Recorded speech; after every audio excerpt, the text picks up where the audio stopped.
Acompanhe comigo as 4 fases da vida do filho pródigo encontrada no livro de Lucas, no capítulo 15 do Novo Testamento da Bíblia Sagrada. Vá lá e confira comigo.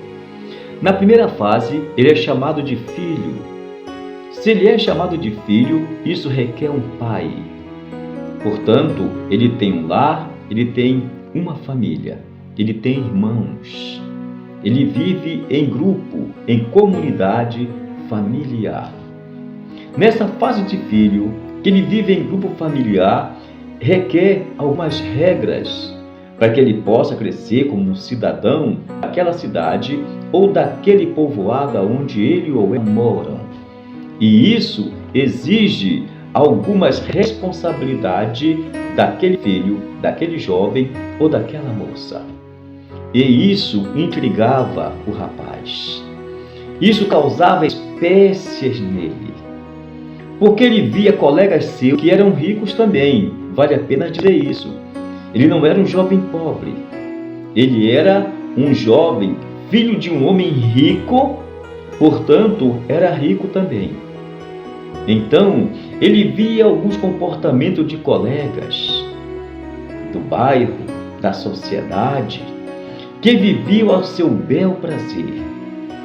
E aquilo foi criando nele um sentimento de revolta, um sentimento de insatisfação dentro da própria casa, dentro da própria família. Pois requeria que ele desse explicações sobre as notas escolares, sobre o comportamento na sociedade, respeito entre os irmãos, entre a família. O fato de ser rico e ter empregada não lhe isentava das obrigações comportamentais e de regras dentro de casa, como lavar uma louça, fazer a sua cama, fazer os seus deveres normais, como é de praxe de qualquer pessoa, mesmo que seja rico, como era o caso dele. Mas este jovem não estava mais satisfeito, mesmo vivendo em casa, mesmo tendo um lar, mesmo tendo o que todo jovem poderia ter e até muito mais, porque ele era rico. E sabe o que ele fez? Ele assassinou o próprio pai. Porque quando ele chegou e pediu a herança do pai, ele estava matando o pai dele. Porque a herança só se reivindica quando o pai morre, que deixa a herança. Ele reclamou a herança com o pai ainda vivo. Quanta tristeza, quanta frustração para aquele pai. E o pai, ainda com dor, pegou tudo que lhe pertencia por direito, que ele seria dono quando o pai morresse, e não agora, enquanto o pai estava vivo, e o pai deu a ele. Era tanto, mas era tanta riqueza, que ele passou alguns dias para poder organizar tudo e partir para uma terra distante. A Bíblia chama de longínqua, dado a tamanha da distância que ele queria da família dele. E ele foi fazer agora o quê? Viver a segunda fase da vida dele. Ele deixou a casa do pai de ser filho para tornar-se dissoluto. E o que é um homem dissoluto? Um jovem dissoluto? É o homem sem regras, sem princípio, sem moral, sem bons costumes, que vive a seu bel prazer. É o homem dado ao vinho, à bebida, ao vício, à prostituição, ao engano, às farras, às orgias. Isso significa viver dissolutamente. E ele foi gastando o dinheiro dele. Os anos foram se passando. E sabe de uma coisa?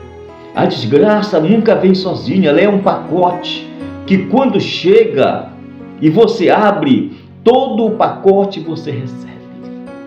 Quando ele deu por si, ele já não tinha mais dinheiro. O dissoluto, que um dia foi filho, estava sem dinheiro, sem família, sem casa. E o pior, sem o que comer. Porque naquela região houve uma grande fome. É exatamente. Ao mesmo tempo que acabou o dinheiro, acabaram-se os amigos, acabaram-se as farras, acabou também a fartura que havia naquela região. E sabe o que aconteceu? Ele foi viver a terceira fase da vida dele. E qual é a terceira fase da vida dele?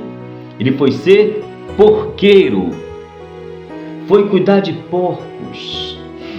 Ele procurou um senhor daquela região, daquelas terras, um fazendeiro.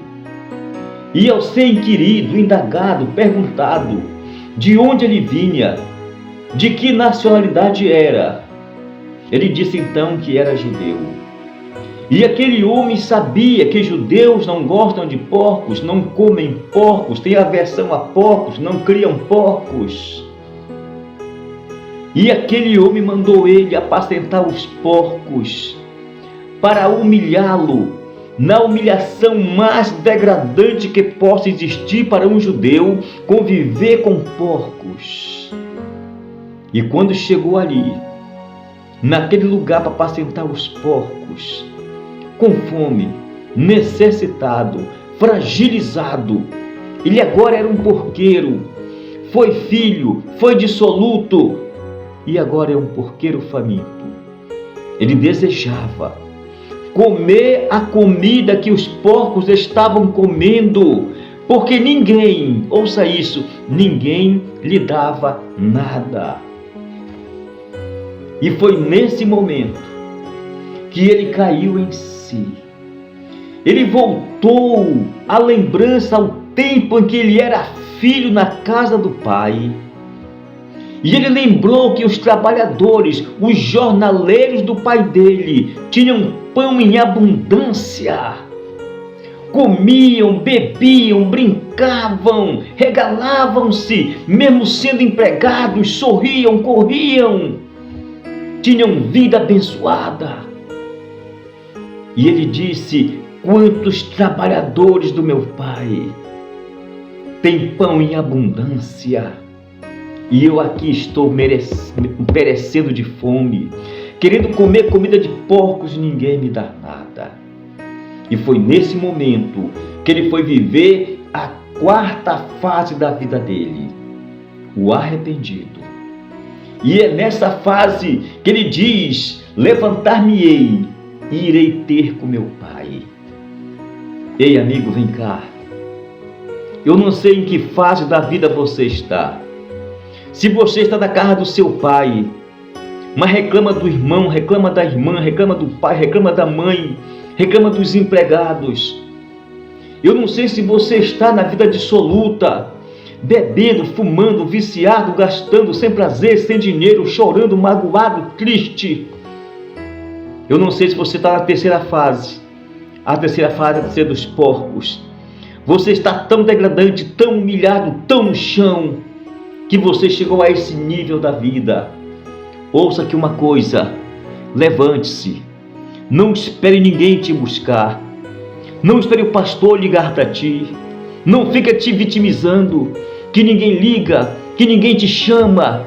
Faça como o filho pródigo: levantar-me-ei e irei ter com meu pai, e vou dizer: pai, eu estou arrependido. Eu pequei contra o céu e contra você. Não sou digno de ser chamado teu filho, mas me trata como um dos teus jornaleiros. Ei, amigo, vem cá. O teu pai não te esqueceu. O teu pai está te esperando.